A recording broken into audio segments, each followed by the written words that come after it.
imeanzishwa kwa lengo la kuongeza wigo wa ushiriki wa wananchi kwenye mapambano dhidi ya rushwa. Sasa programu hii inatekelezwa nchi nzima na kwenye kila kata. Kwa hiyo kwa mkoa wa Mwanza tunahakikisha kwamba tunafika kwenye kila kata, lakini pia kuyafikia makundi mbalimbali katika jamii yetu. Lengo ni kuhakikisha kwamba tunaongeza wigo wa ushiriki wa wananchi kwenye mapambano dhidi ya rushwa, lakini wananchi wapate fursa ya kueleza kero ambazo zinaweza zikasababisha kuwepo kwa vitendo vya rushwa kwenye maeneo ya utoaji wa huduma. Kwenye maeneo ya utoaji wa huduma, lakini kwenye utekelezaji wa miradi ya maendeleo. Kwa hiyo inawezekana katika ufuatiliaji wetu wa swala zima la huduma, upatikanaji wa huduma, ama kwenye utekelezaji wa miradi ya maendeleo, ama kwenye utekelezaji wa majukumu yetu sisi kama wanahabari. Inawezekana kuna kero ambazo tunakutana nazo zinaweza zikasababisha kuwepo kwa vitendo vya rushwa, ama zimesababisha ama zinaweza kupelekea kutokea kwa vitendo vya rushwa. Sasa wadau wanashiriki kwa kuhakikisha kwamba wanapata fursa ya kuibua kero, si manunguniko ama malalamiko ya mtu mmoja mmoja. Kero zile ambazo zinatakiwa zisipopatiwa ufumbuzi zinaweza zikasababisha kuwepo kwa vitendo vya rushwa, ndio kero ambazo wananchi wanapaswa kuzibua. Sasa baada ya kuibua zile kero, sisi kama TAKUKURU ambao ni waratibu wa programu hii, zile kero zinachukuliwa. Kuna kero za aina mbili. Inawezekana kuna kero ambazo wadau wenyewe wanufaika wa huduma wanaweza wakazipatia majibu ama majawabu, lakini kuna zile kero ambazo wadau watoa huduma ndio ambao wanatakiwa waziwekee mikakati na ni namna gani ambao wanaweza wakazitatua zile kero. Kwa hiyo tunapozipata zile kero kutoka kwa wadau wetu, tunawasiliana na tunafanya vikao na wadau watoa huduma. Inawezekana labda kero ikagusa sekta ya maji, labda kwenye maji, barabara, nishati kwa maana umeme. Kwa hiyo TAKUKURU sio mtu ambaye atatoa majibu yanayohusiana na swala la umeme, si ndivyo ama swala la maji. Kwa hiyo tunakutana na wadau wetu watoa huduma, tunaeleza tumeenda kata X, tumekutana na kero 1, 2, 3 ambazo wananchi wamezitoa. Kwa hiyo wao kama taasisi inahusika ama yenye mamlaka ya kutoa ufafanuzi, wanaweka mikakati na namna bora ya kufanya utatuzi wa ile kero. Baada ya hapo tunarejea tena kwa wananchi. Baada ya kupata majibu ama majawabu, tunarejea kwa wananchi na wale watoa huduma kwa ajili ya kikao cha mrejesho. Kile kikao cha mrejesho sasa wanaenda kutoa majawabu yale ya zile kero ambazo ziliwasilishwa wakati ule na wadau wetu wanufaika wa huduma. Sasa hiyo ni katika level ya kata, lakini tunaenda mbali zaidi. TAKUKURU Rafiki kama ilivyo jina lake, ni rafiki ambaye inahitaji kuwa karibu na wananchi na wadau wetu waandishi wa habari na wadau muhimu ambao tumekuwa tukifanya kazi kwa karibu kwa pamoja kwa maendeleo ya nchi yetu, lakini hususan katika mapambano dhidi ya rushwa. Kwa hiyo tunafikia pia makundi mbalimbali kwamba mapambano dhidi ya rushwa katika mkoa wetu wa Mwanza yanafanikiwa.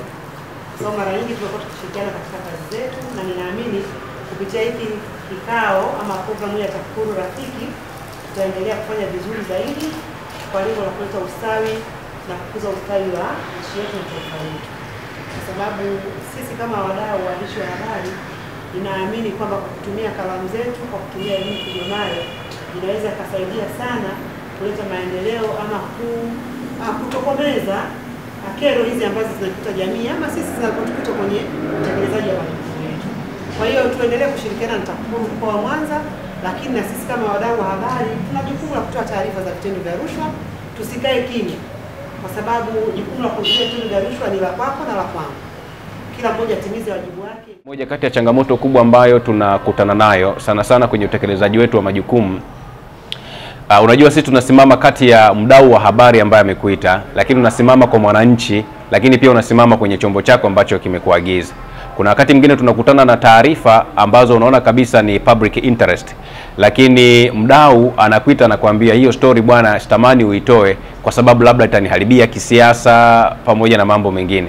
Wewe unachoangalia pale kwanza unaangalia mdau alikuita yeye mwenyewe. Kwa hiyo wakati mwingine unafanya kazi kutokana na yule mtu ambaye amekuita, kwa maana ya unafanya kazi kwa matakwa yake yeye mwenyewe. Kwa hiyo hiki ambacho kimefanywa na TAKUKURU nadhani ni kizuri, kwa sababu sasa hivi ukiangalia tunajiandaa kuelekea katika uchaguzi mkuu ambao tunafahamu utafanyika mwezi Oktoba mwaka 2025. Moja kati ya changamoto kubwa ambayo naiona na tutakutana nayo ni hili swala la viongozi ambao wameonesha nia ya kutaka nafasi fulani kwenye mamlaka, wale ndio bado ni viongozi katika nafasi fulani, aidha ni kwenye halmashauri au ni kwenye taasisi yoyote ile, wale ndio bado ni viongozi.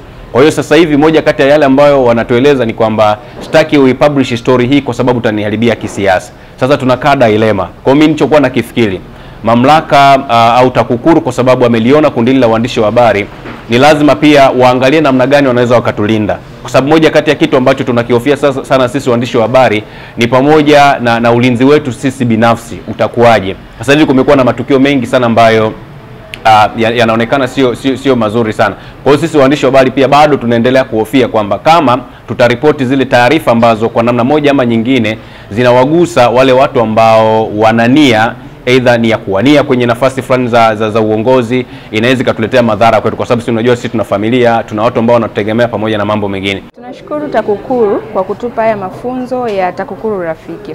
Kwanza kwa upande wangu yameniongezea maarifa katika majukumu yangu ya kila siku. Tunaelewa kwamba kazi hizi za uandishi wa habari tunakutana na mambo mengi hususan ya rushwa.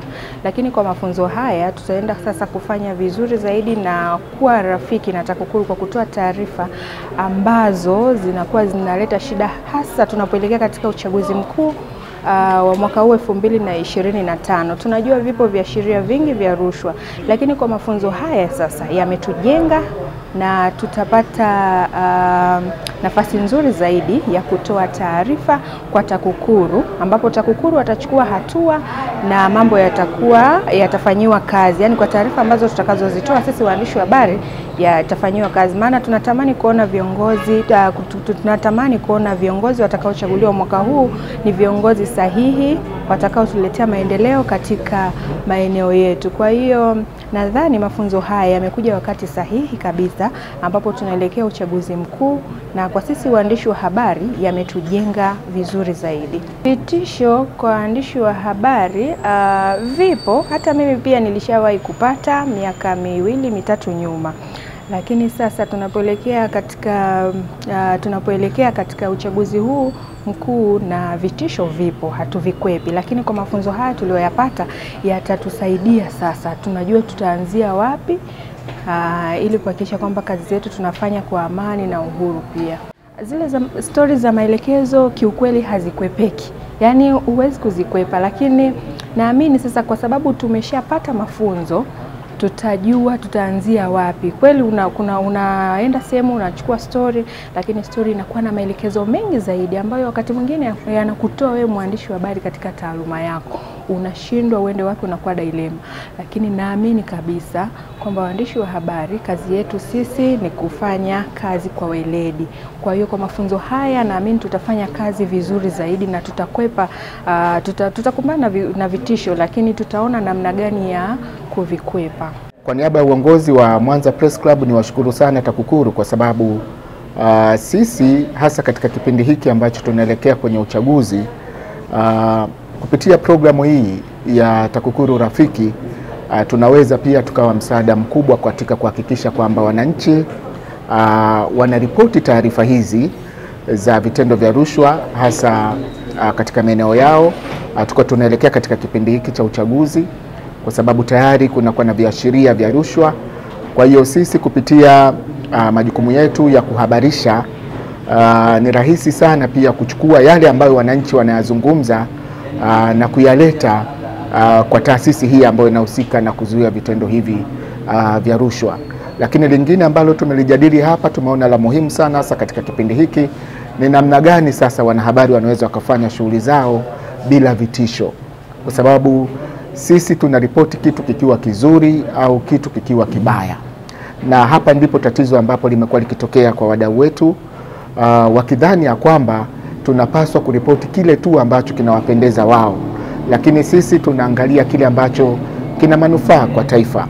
Kwa hiyo katika kipindi hiki tunaomba pia serikali kama ambavyo taasisi ya kupambana na rushwa ambavyo imeweza kutujengea uwezo, serikali pia kuweza kutuangalia kundi la wanahabari tuweze kufanya kazi zetu bila kuingiliwa au bila kupata vitisho vyovyote kwa manufaa ya taifa letu.